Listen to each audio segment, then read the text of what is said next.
We got the hardware. Let's try something sketchy.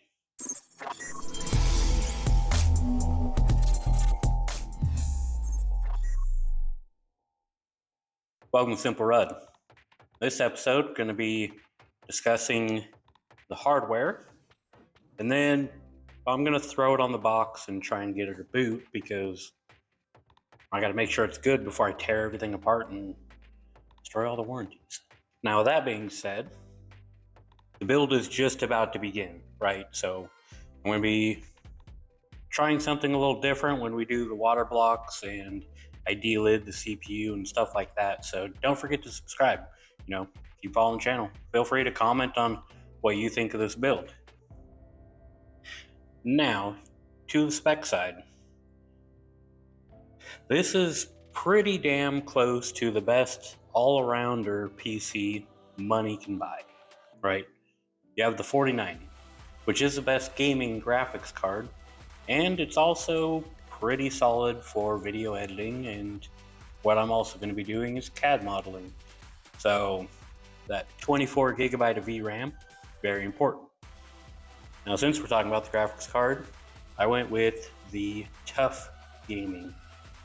So essentially the cheapest Asus card. And not only that, I bought this card from the Asus store at the same price as the FE.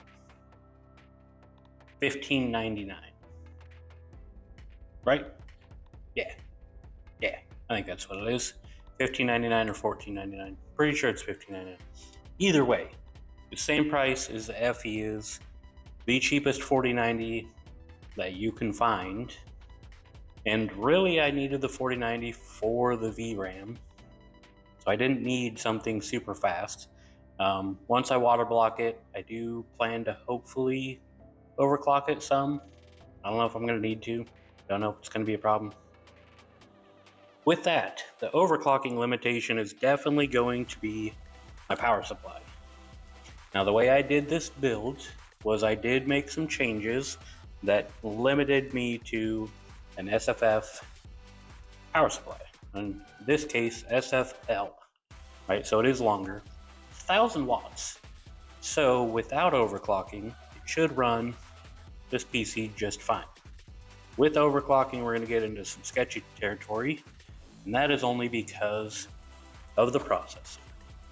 Yes, the 14900K, or rebranded 13900KS. But in all reality, my original plan was the 13900KS, so why not save $200 and get essentially the same damn thing? That's what I did.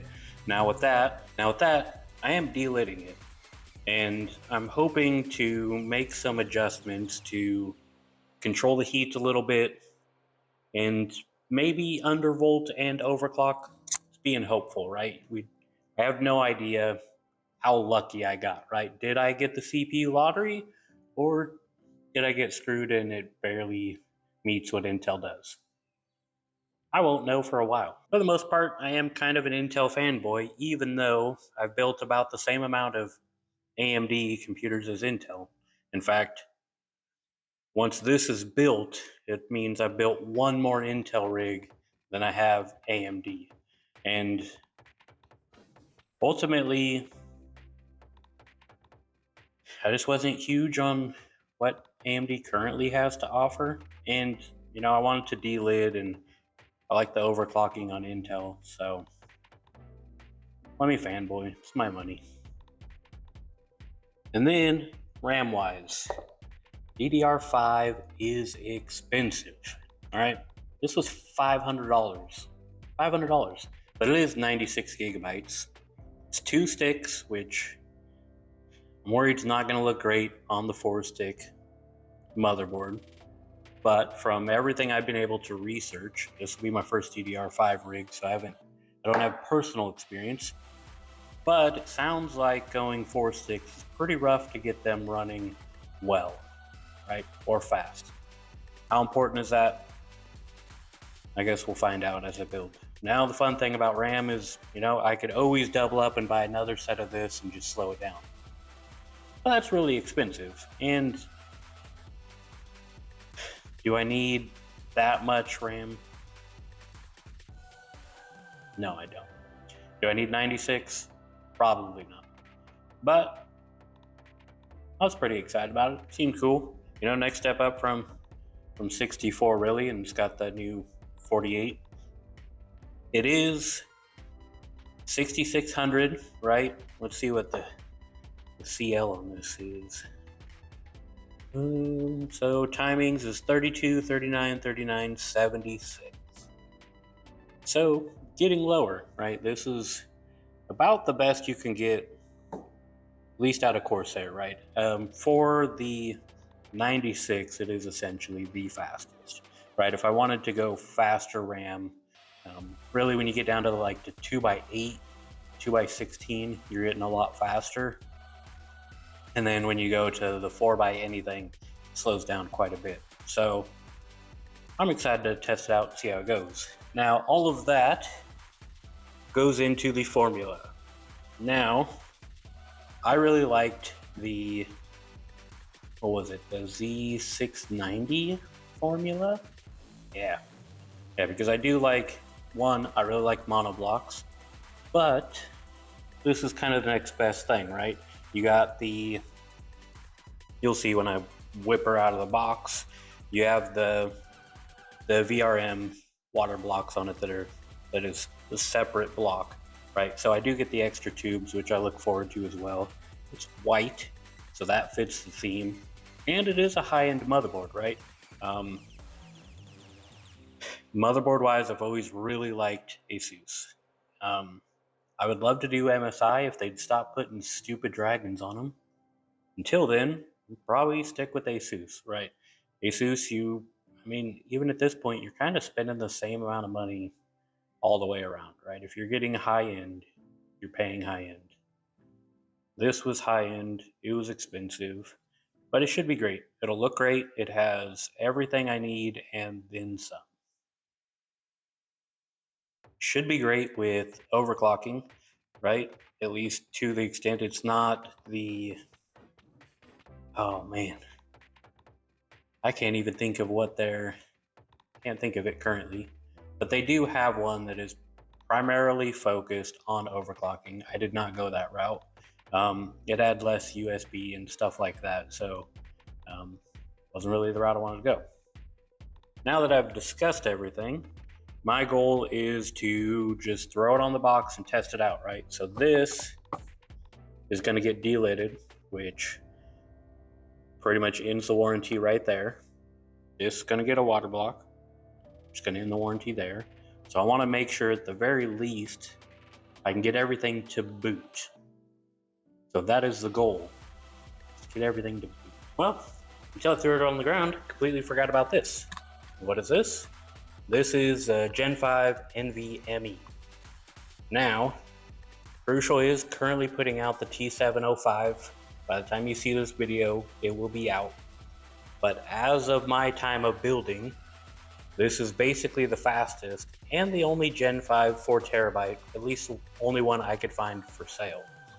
So I want 4TB, right, with going a 1000-watt capacity. I didn't want to ram a ton of SSDs on here because each one is going to add a little bit to, you know, the power capacity. So figured, well, why not just get one really stupid fast one that's 4TB.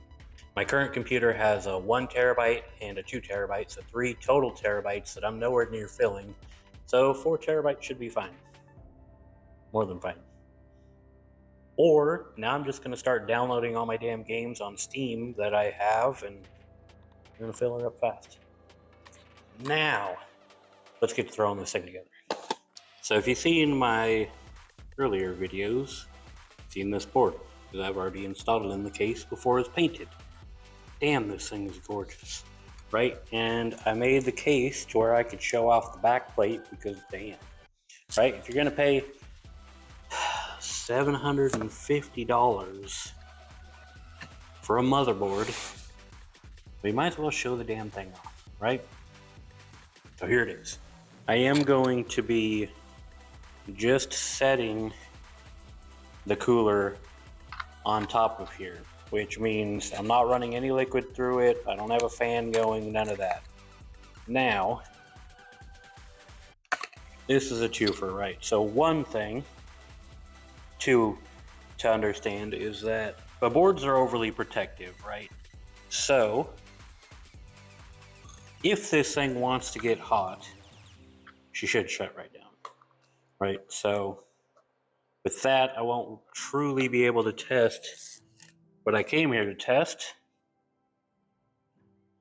but I might not need to at that point. I'm probably skipping around for you guys, but I've only actually been doing this for about 10 minutes. Not too bad for winging it.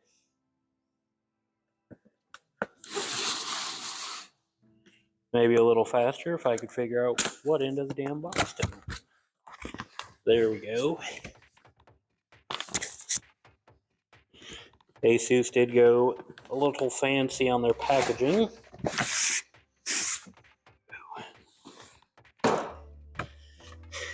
The thing I find most hilarious about the 4090s is